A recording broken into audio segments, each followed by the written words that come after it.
تو وہ محسوس کرتا ہے کہ ارد گرد کا ماحول اسے اچھا نہیں لگتا ہے۔ آسمانی خوبصورتی دیکھنے کے بعد انڈیمین کو دنیاوی یا جسمانی خوبصورتی بے معنی معلوم ہوتی ہے۔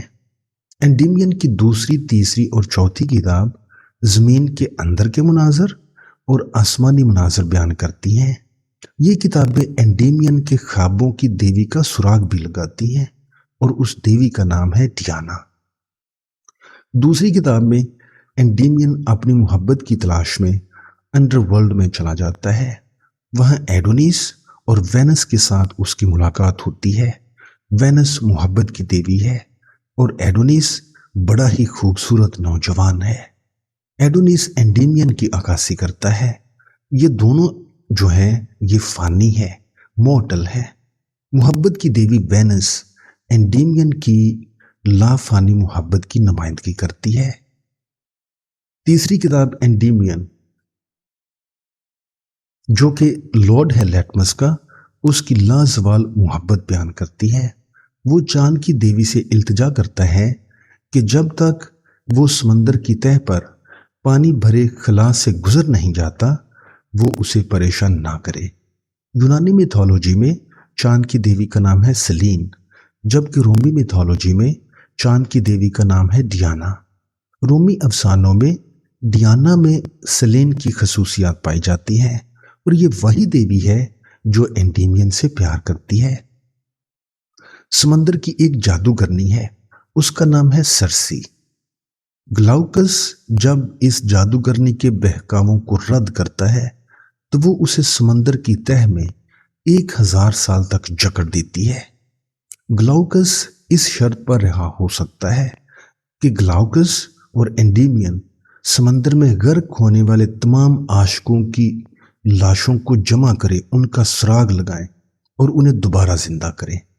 فانی دنیا کے کاموں میں مشغول ہو کر گلاؤکس جو ہے فانی دنیا کے خوفناک نتائج سے بچ سکتا ہے۔